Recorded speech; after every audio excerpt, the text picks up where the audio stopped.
Aling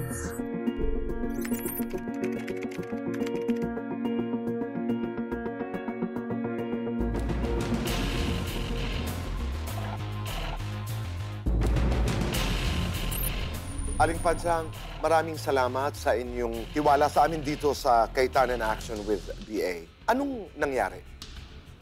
Nilapitan ako ni Christy. Sabi niya sa akin, Punch, si Sir Jazz nagpapahanap ng financer para mag-finance daw po dun sa lending nila.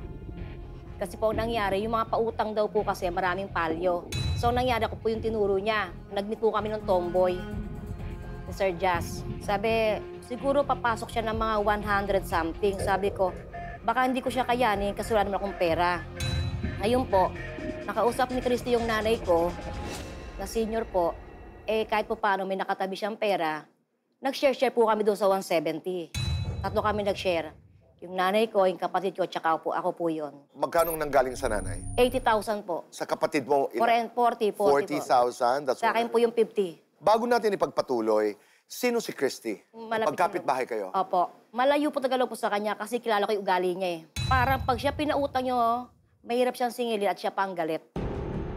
Kayo ho ay nagpapautang din sa inyong mga kapitbahay? 500, 1,000. Malit lang po. Di napahiram ko nga po yung mga kaibigan ko, inilapit siya sa akin. Kaya nagkaroon siya ng idea ngayon nung nagpahanap yung tomboy ng financer. Sino ang nagtagpo sa inyong dalawa ni Sir Jazz?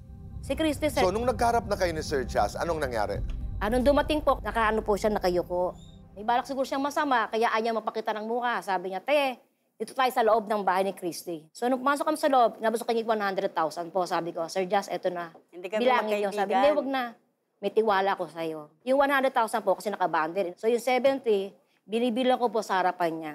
After nung binigay ko sa kanya, umalis na po siya. Wala kayong pinirmahan? Wala po. So, nung nagkaharap na kayo na ibigay mo ang pera kay Sir Jazz, anong usapan niyo?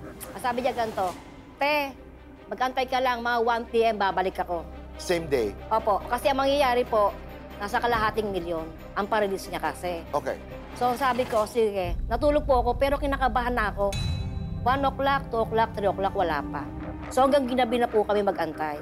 Tiyatawagan namin siya, sabi niya on the way na. Ang sabi niya sa amin, huwag kayong mag-alala, mag-wait lang kayo ng mga 3 days, aayusin ko sa opisina to. So, anong papel ngayon ni Christy? Bakit ka nagre-reklamo laban kay Christy ngayon? March 24, sir, ito po yung nangyari na nilihim sa akin ni Christy. Si Sir Jazz pala dumating ng maaga, dala-dala lahat ng mga ID ng tao. Sir, yun ang nila, sir, requirements.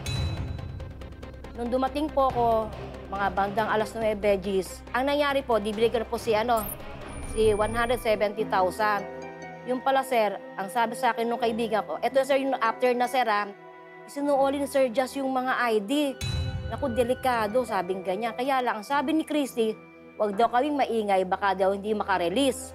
Kasi kung sinabi lang niya po sa akin na, Punch, yung mga ID binalik magdadalawang isip po ko kasi yun ang number 1 na requirements na hindi mo pwedeng mahiram. Bakit sinaole? Talagang pinabayaan niya ako ibigay yung pera. Ay, hindi. Kaya sabi ko sa kanya, Christy, ako niloko mo. Ang sabi mo sa akin, clear. Huwag kang mag-ano kasi pang-4 na cycle na namin Hindi naman siguro to para magloko po. Nagtiwala po ako sa kanya Kasi ang nangyari po, yung isang financer nila na kinuha, ang sabi sa kanila, anong assurance ko na mababalik ang pera ko? Kaya nga kailangan ko ng 2 valid ID mo, Sir Jazz. Palibasa nga, Sir Jazz po, walang pangalan, tsaka wala ding address, hindi siya nagbigay ng ID. So, yung una nilang hinihiraman ng pantapal ay nanghingi ng identification cards doon kay Sir Jazz. Hindi nagpakita ng ID si Sir Jazz. Opo. Kaya hindi natuloy yung pagpapautang nung magtatapal. Bakit hindi kayo humingi ng 2 ID? Kasi nga po, naging tiwala po kay Christy Iba't bigla kang nagtiwala? Malaki ba ang interest nung... Hindi po. Bali, ang sabi niya nga sa akin, Punch, meron kang 5%. Ngayon, nagkikita kayo. So, kumusta? Ay, lagi po kami nag-aaway. Sinasabi niya sa akin, sinasabi ng mga tao, alam mo na raw hindi ko alam. Ikaw ang may nakakaalam niya, kaya ikaw manit. Matigas po siya Dahil din po sa meron siyang utang doon, parang ayaw na rin niyang bayaran siguro. Pero ano nangyari doon sa nanay mo, doon sa asawa mo, sa kapatid mo, na pinagkunan lahat ng pera? Wala na po kayo magawa. Napapagod na rin ako maghabol. Kaya sabi ng nanay ko, sige, tigilan mo na yan. Hindi naman ganun kataling hanapin yung 170 Tapos sa isang bigla, kukunin sa amin. Hanggang doon, humingi na po ako ng tulong sa police station. Ang sabi nga po sa akin, pag nakita mo yung mga tomboy, gumawa daw po ako ng komosyon para nga daw po madala sa police station kasi nga po laging tinatagi na siya po daw yung binigyan ko ng pera. Kaya nangyari po, tinigil ko na rin po eh. Kasi mag-5 buwan na po ngayon eh. Pangalan po, address, wala po talaga kami. Kahit pa paano po may picture na nakuha sa kanila. Sa pamamagitan ng Cayetano in Action, ano ang inaasahan mo, Aling Pansyang? Sana po matulungan po lang ako na kahit pa paano po tumatong po makita lang po. Nag-chat po yan eh. Doon po sa mga member, ang sabi po, wala na kayong utang, fully paid na kayo. Paano di magiging fully paid? Ako nga po nagbayad. Kung nanonood ngayon si Sir Jazz, anong nais mong sabihin bilang pagtatapos? Ang nais ko po sabihin sa kanya, sana po magpakita siya. Kasi po yung mga tao po, sinasabi naman nila sa akin na, Punch, magbabayad kami, kaya lang di yan ang utang namin eh. Gusto ko lang po saan lumabas yung talagang listaan po ng utang para kasi po, kung susumahin po kasi, sobra-sobra yung kinuha niyang pera. Kasi lumalabas sa listahan po ni Christy, 124,000 lang po eh. Sir Jazz, kung makikita mo ako dito ngayon, pati yung nanay ko na inipon ng pera, nadamay. Ilang taon niyang inipon yun. Ako rin naman eh, tinakasan din naman kami ng 20,000. Sana naman, may konsensya ka. Aling Pansyang, maraming salamat.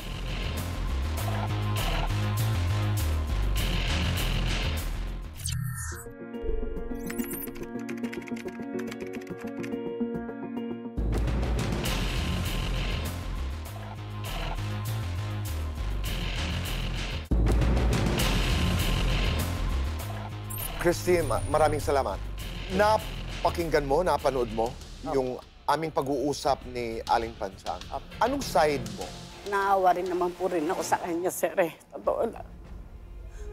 Hindi ko rin naman talagang gusto nangyari to eh. For the first time lang nangyari sa buong buhay ko to. Nakilala ko po siya nung nagtitinda po ako ng pagkain. Nilapitan niya ako. Inalok niya ako kung gusto ko daw kumuha ng utang sa kanila sa lending. Ang sabi ko, ayoko, dagdag sakit ulo dahil ang dami ko ng utang.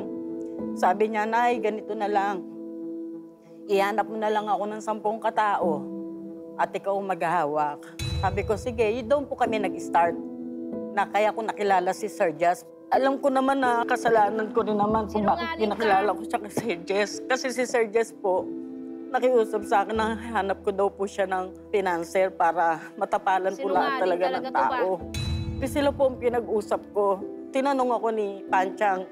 Sabi niya, ano naman ang proof ko na may ibabalik yung pera ko? Ang sabi ko, ganito, kung gusto mo, sumama ka kay Sir Jazz para makasigurado ka. Ngayon ang sabi sa akin ni Pansyang, hindi, ganito na lang. Kasi po, three times na po kami naka-loan na alam niya namang okay naman po lahat. Sabi niya, ganito nang gawin mo, Christy. Picturean mo na lang kami o videoan mo kami na habang inaabot ko yung pera. Tapos kuwanan mo pati yung motor. Kaso yung motor po, walang plate number. At saka about po doon sa mga ID, hindi ko po alam na kung ba't binalik. Ang nakapuna lang po, yung mga kasama namin doon, na bakit binalik. Kasi hindi ko naman po iisipin na gano'n ang gagawin. Kaya hindi ko naman pinag-isipan si Sir eh. Ayawan na. Kasi alam po, mo yan, Christy. ilang beses na po kami naka-loan. Hindi ko na makakalain na tatakasan. Pati ko kami tinakasan ng 20,000. Pero hindi ka nagtatrabaho para kina Sir Jazz? Hindi po. So hindi ka nagre-recruit ng mga mangungutang sa kanila? 10 katao lang po talaga ang pinahanap sa akin ni Sir Jazz. Sabi ko, ano naman ang mapapala ko? Okay. Ngayon sabi niya, o ganito na lang, Nay. Sa loan mo, halimbawa sa first loan po nila is 5K. Sa akin, tataasan lang nila. Halimbawa, gagawin nilang 8K, ganun. Pero wala kang komisyon? Sa kanila po, wala akong komisyon. Saan ka kumukuha ng komisyon? Sa mga tao ko lang po na binibigyan po nilang kusa ang loob. Inaabutan nila akong kusa. So walang porsyento? Wala po. Tungkol naman po sa pirma, ganito po yun. Kasi po sa totoo lang po, grade 3 lang po natapos ko. So sa mga tweet, hindi po talaga ako totaling ano. Ngayon tinanong ko kay Sir Jazz. Sir Jazz, sabi niya, Nay, sumulat ka. Sabi ko, para saan to? Sabi niya, ito lang yung patunay na yung 5% ni Pansyang, makukuha natin doon sa pinaka mataas na sir nila. Katunay na nagbigay ng 170. Pero doon po sa pinapirma sa akin, siya po ang nagdikta sa akin na si Sir Jazz, ganito ilagay mo. Sabi ko, Sir, mahina po ako sa sulat. Kung gusto niyo, kayo na lang sumulat. Ang sagot niya, hindi, Nay, kailangan sulat kamay mo. So, habang sinusulat ko, ini-spell niya sa akin. kung ano yung ilalagay ko. So, yung po sa pera, blanco po nakalagay, walang nakalagay na presyo. So anong isinulat mo? Ito lang po nagpapatunay na si Maricel Pancha nagbigay ng 1 cent para sa 5%. 190,000 yun, sir, na ibigay namin. Yung 170 po kay Panchang. Yung 20,000 po sa amin. Bali Okay. kami po natakbuhan, dalawa kami tinakbuhan.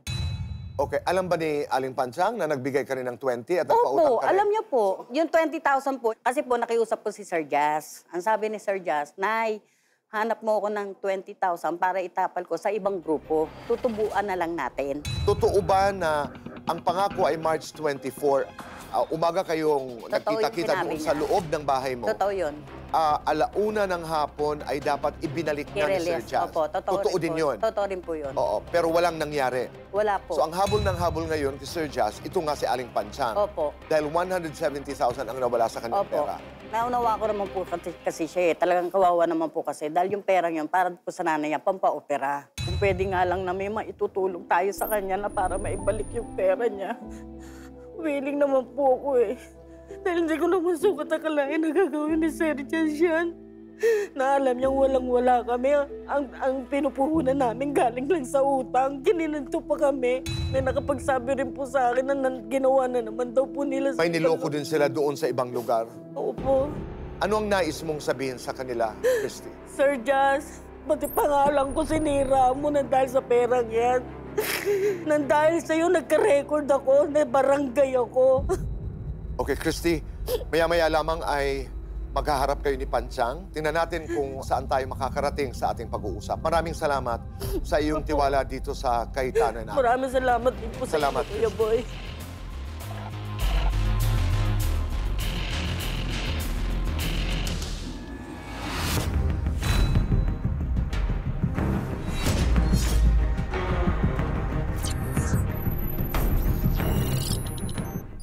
May problemang legal ka Yung ba? anak ko, kanya-kanyang 3 years old.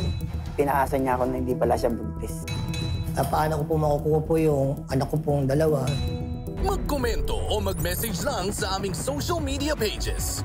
We will assign you a lawyer if you want para nga mag-guide ka. You have a strong claim.